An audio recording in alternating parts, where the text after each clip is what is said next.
Isang tula ng pamagat ay Maligayang Kaarawan, Ariana. Written by Carl Jeffrey Toole.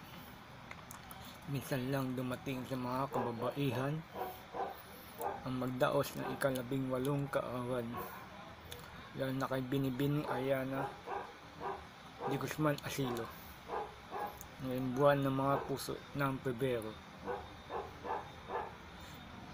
Gustuhan mo sana ang sinulat na tula ng di sikat at simpleng makata, ang tula ng pagbati mula sa puso na binatang cute na di nagmula sa palasyo, kundi sa lungsod ng Quezon na kinalakihan, at magsilbing ipunan mga pangarap na alay ko sa iyo, Ariana Asilo, na minsan ay nagdudulot ng kabiguan. Aking hiling sa iyo, ika-18 kaarawan, Binibining Ariana de Guzman Asilo, pangarap mo'y makamtan. Ang mga mitiin mo at yung mga hinahangad ay iyong makamit sa iyong buhay.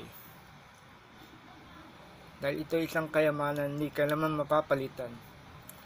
Ang Diyos na sa langit sana'y lagi mong paglingkuran, at iyong mahalin ang iyong nanay at ang iyong mahal sa buhay. Hanggang dito na lang, paalam. Babayo, Detective.